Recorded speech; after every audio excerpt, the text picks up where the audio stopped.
Hello, people of the internet. I am Motor City Magic. I'm supposed to say this guy, but anyway, I am part of Motor City Magic, aka the LP White Squad, which is not a good name. I know, we're working on it.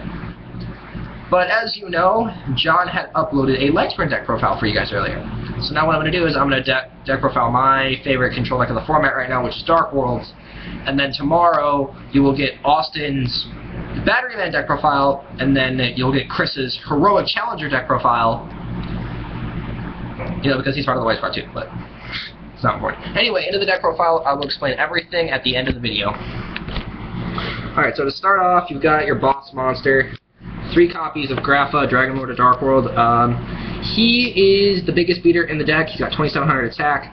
When he's discarded by your effect, he gets to pop a card. And then if your opponent discards him with like Mind Crush or something, you get to see 1 card in their hand. If it's a monster, you can special summon it to your field. So I've been able to Grapha, they Mind Crush it. I got a Dark Arm Dragon and basically just won from there. But yeah, he is the big monster in the deck. You want him out as early as possible. Then 3 copies of Snow. And yes, I'm well aware of the fact that all my cards have mismatched rarities. I am working on it. It's not important right now. However, he is, or she's great. It's whenever you discard, you get to search for a Dark World card, and then if it's discarded by your opponent's card effect, you get a monster out of their graveyard. So that's pretty swag. Then we're on to 3 copies of Brow, Huntsman of Dark World. He lets you draw more cards. It's just simple.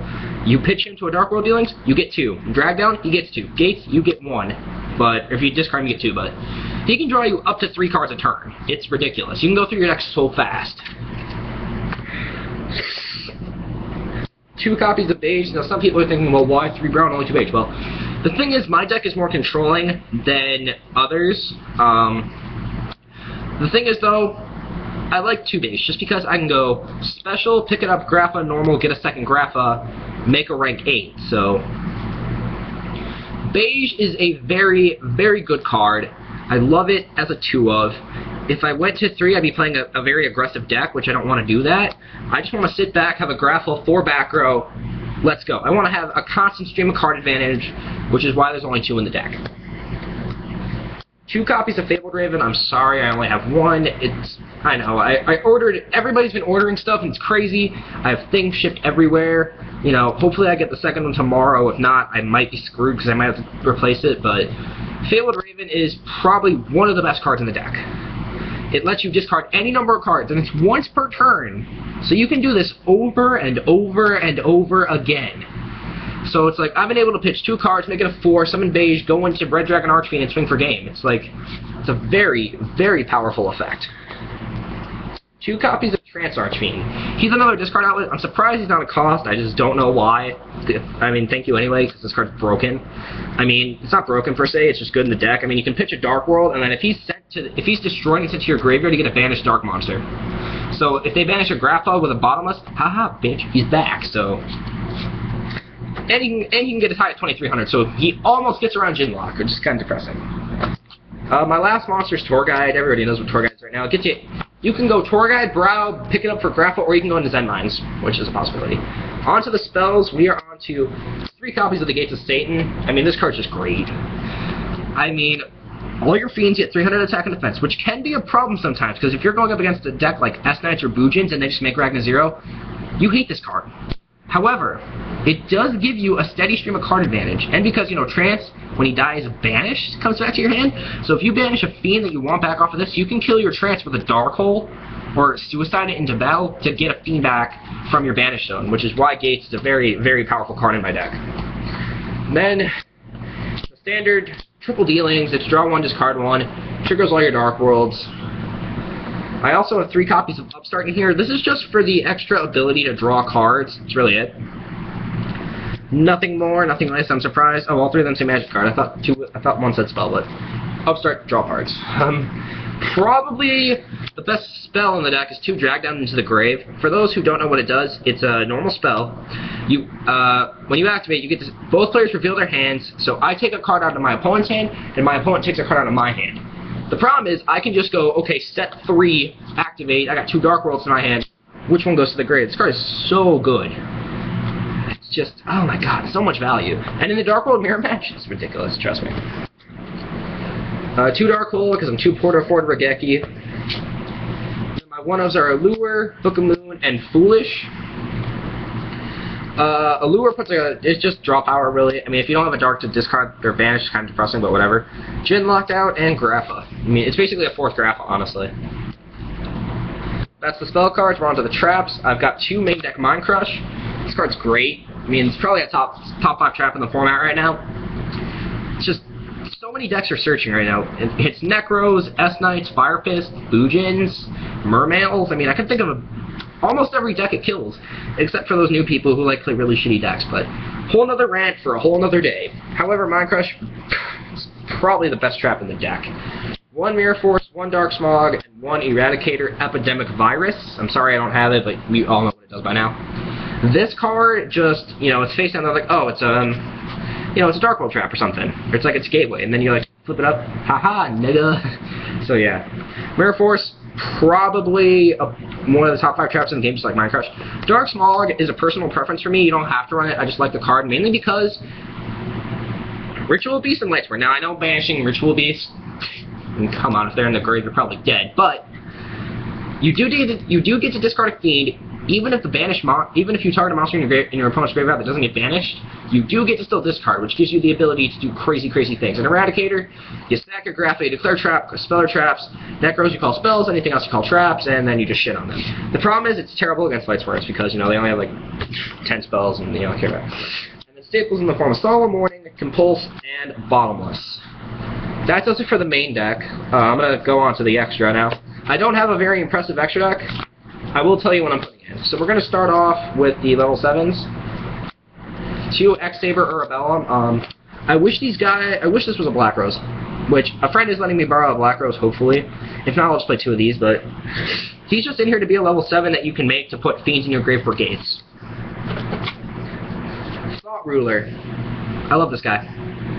You can pay 1,000 to negate a thing that targets him, but when he kills a monster by battle, you gain life points equal to its original attack points. So you can suicide this into Trish. Boom. You just gain 2,700 life points. It's ridiculous. It's probably one of the best synchros. And then, because YOLO, I have a Red Dragon Archfiend, because ha ha ha die. I have a friend who's letting me borrow his Tour Guide, his Zen Mines, his Leviaire, and his Acid Golem, so thanks. Shout out to you, Chris. I know I don't do shout outs, but fuck it, it's my channel, I'm going to do what I want. We're going on to the side deck here. Now, I want to preface this, which I've only done testing with this deck on DevPro, so I really don't know how it's going to work. That's why I'm taking it to locals and regionals to get some major testing in. But this is what I think is going to be good against the meta that we're in right now. This side deck will change. I'm thinking the Dark Worlds are going to be one of my new best decks just because I love playing Control. Why do you think I have a bunch of Magic Control decks? However, I do build the occasional aggro deck just because, you know, I need budget and I don't have the money, but my side deck contains 1 copy of Thunder King, it's Mistake on legs, and it can negate a summon, which is great. 2 copies of Soul Release. It's a normal spell that says, I'm sorry, I have to read what it says. It says, select up to 5 cards from either you or your opponent's graveyard and remove them from play. It's just Necros banish their mirrors and their shirts, or however the fuck you say it. Against Shadals, you can banish their fusions that are in the grave so they can't recycle them. Against, oh, really? It's split? Fuck. Anyway. Against Battery Man and, like, Lightsworn and other decks, you can just banish all their monsters in the grave, so Soul Release is probably a good spell. I don't know. 2 Prohibition. This is just like, okay, Bujins, fuck you. Oh my god, more splitting. Austin, I blame you, but whatever. This card just shits on Bujins, shits on Lightsworn, shits on Burning Abyss. It's a really underrated card. Try it out. You're probably going to laugh at me for this 2D fusion. It's just Denkclaw and Construct. That's all you got to really worry about, Denkclaw and Construct. So, MSTs because MSTs. Now some of you are thinking why I don't side 3 MST. I had an entire argument with John about siding 3 MST. It's just, I don't think it's necessary right now. He thinks that I want to side 3 MST just because back rows everywhere and S-Knights are a thing right now.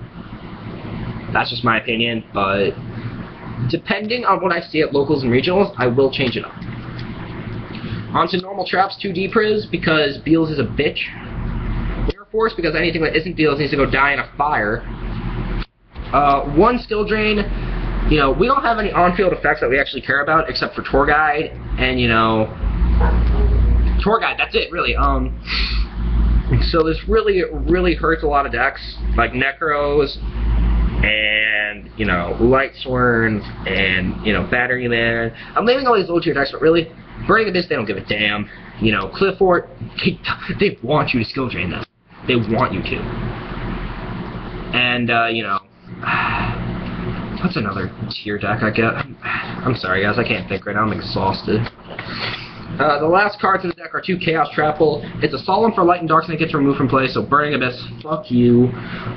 The problem is when it does it on Dante, it gets shit off. You know, you can do it against Judgment Dragon, but who cares, really? I like this card against S-Knights and Burning Abyss, really. That's like the only things I'd bring this in. It's a really underrated card, try it out. Alrighty guys, and that does it for my Dark World deck profile for the April 2015 format. If you want more deck profiles on Dev Pro or in real life, you know, comment down below, like, subscribe, whatever. You know, shout out to the LP White Squad. We're going to represent at regionals, hopefully. We're going to locals. We need to, you know, get some money in our pockets. But anyway, I'm part of Motor City Magic and the LP White Squad. Thank you guys for watching, and I'll see you guys in my next video.